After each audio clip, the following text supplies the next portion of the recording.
Many people are eagerly waiting for Tesla's financial reports of Q2 2020, and Tesla has just announced the date. Welcome back, dear friends. This is Armin Harian from TorqueNews.com.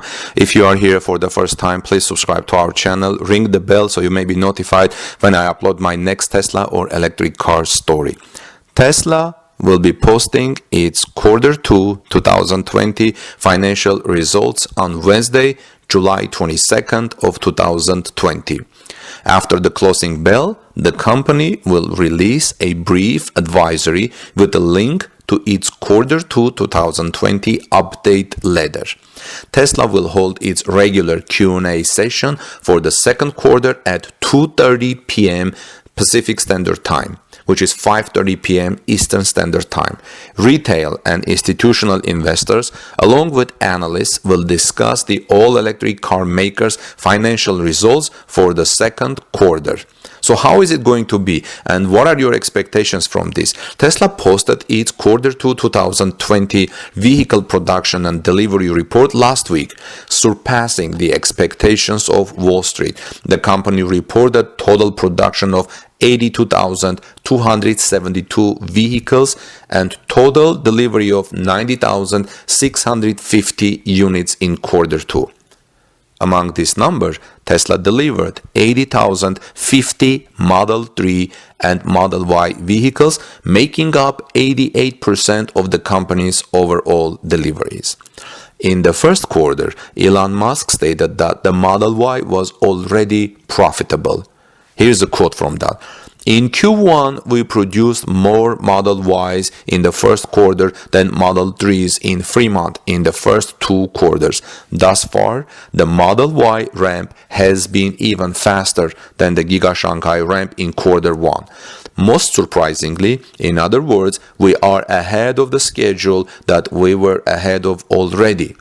Most surprisingly, Model Y was profitable already in its first quarter and production, something we haven't achieved with any production in the past, Musk said. It appears that the same could be said for the Model Y in the second quarter. Gigafactory Shanghai appears to have contributed to Tesla's promising production and delivery results. Tesla made up 20% of China's overall EV market last month. I reported that yesterday. Please check it out because it's really interesting report. Tesla sold 14,954 Model 3s in June, a 35% increase from the previous month. We're talking about China. The release of the long-range rear-wheel drive Model 3 in China might have also boosted the company's delivery numbers for the second quarter. This trend seemed to have been predicted by Tesla in Q1 2020, as per the statements of CFO Zachary Kirkhorn. In the near term, our Shanghai factory remains operational, contributing an increasing level of cash flows and profitability to the company, Kirkhorn said. With better than expected delivery numbers and with Elon Musk being notably upbeat as of late, and with Tesla even launching literal shorts as its latest merchandise, which I personally didn't like. It's too short. The electric car maker seems confident coming into Q2 2020 earnings call. The most recent consensus among analysts stated that Tesla could report a GAAP loss of $1.82 per share and a non-GAAP loss of $1.16 per share as per FactSet data. But before I continue, I want to also talk about a little disclosure. I have no ownership of shares of Tesla and have no plans to initiate in the position within the next few days. I am not in the market at all. Now, here are some interesting opinions from Teslaradi's discussion board, friends, regarding the earnings expectations from Tesla's second quarter of 2020. People say if Tesla is profitable, Tesla will be included in S&P 500 and it's a big deal for Tesla. Do you think so? Well, let us know in the comment section. Let's talk about that. Yes, inclusion, one person says, yes, inclusion in S&P 500 is a big deal. S&P 500 index funds will be forced to buy stock, driving the price up. Also, who will sell their stock to index funds.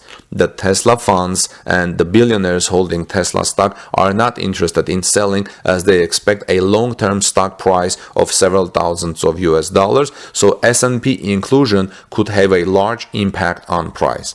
I also see Tesla stock shorters being forced to buy Tesla stock and end their short contracts because they have lost money and margin requirements are forcing their hand.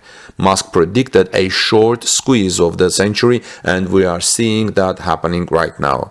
Since the public listing of Tesla stock, they have returned about 50% per year on average. Shorting Tesla stock has been the most unprofitable investment ever. Tesla stock shorters they're not wise in the stock market. I put it a little mildly, and this was the end of the quote from that person. Another user named Alan Wilson writes the following. He says, I just hope it's close to break even, maybe if a small profit by Tesla. Let's keep the confidence up as much as we can in these hard times and keep the building going in China. We need some good news. I agree, and I also would like to add that Tesla is also building the Giga Berlin with a great enthusiasm and with great speed. So these are all going to add and to the Tesla's positive news, as well as remember that a few days ago we announced, based on Elon Musk's tweet, that after Giga Shanghai's Phase 2 and Cybertruck Gigafactory and Giga Berlin's, Tesla will build another Gigafactory in Asia. If you have missed that report, please look in our YouTube channel. You will find that it was in the past several days. Another user named Change notes that previously early earnings call has meant good news.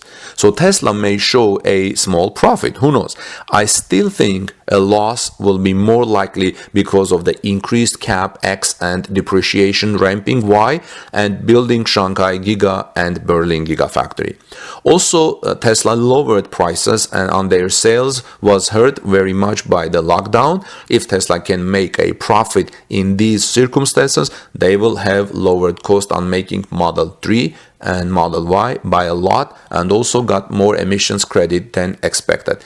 Yes, we know that Tesla has lowered the cost of Model 3, and especially in China, to meet the government incentives. As a result, they sold more cars, and we see that they like each month they sell 3 times by 30% more cars, especially the last month. And there is maybe price elasticity here that Tesla is using. And also regarding China, lowering the price doesn't mean Tesla is not going to make money. In my opinion, I don't know where they are right now in the following, which I'm about to say. Lowering the price, Tesla is going to achieve profitability in the per car if they can use local supplies. That's what Zachary Kirnkorn, I think, said in the first quarter earnings call, that Tesla is going to aim to use local supplies for parts, and that will be cheaper than shipping parts from Fremont, California, all the way to China. Tesla friends will likely post the shareholder update later shortly after market close on the 22nd. The quarter 1 update was posted roughly 10 minutes after the closing bell. The earnings call, held an hour and a half after close, generally lasts around 1 hour. As of June 30th, analysts expected Tesla to report a GAAP loss of $1.82 per share, like I said, and a non-GAAP loss of $1.16 share, according to the estimates compiled by FactSet, though expectations will certainly come up with Tesla significantly exceeding delivery expectations for the second quarter.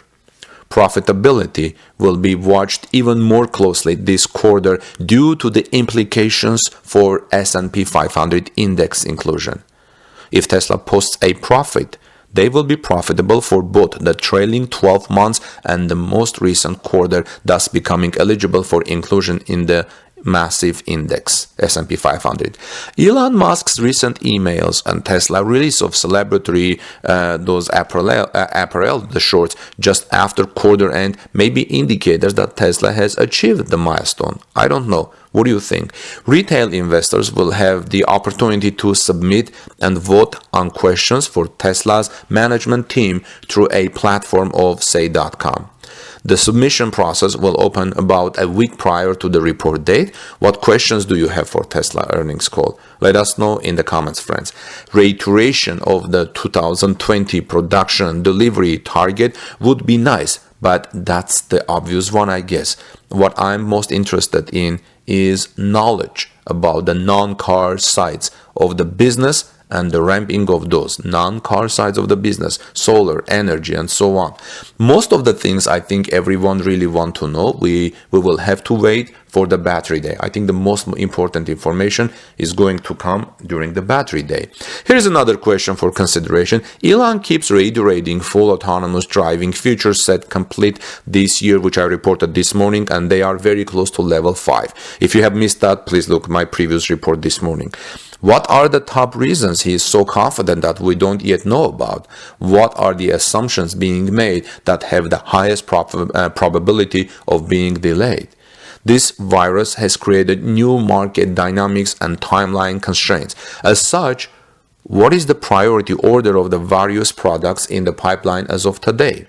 Here's a follow-up. The relative strengthening of your financials might cause steeper demand and slower competition curves for Tesla. As such, are new Gigafactory plans being accelerated in the next 2-3 years in anticipation of this? Let us know what you think about this, and I think these are good questions that Tesla needs to answer. Maybe we can see the answers in the earnings call or the battery day. In the meantime, this is Armin Harayan from TorqueNews.com. Please, friends, subscribe to our channel, ring the notification bell, and I'll see you in our next report. God bless you. Take good care of each other. Spend some good time with your families and children, and peace to you. See you soon.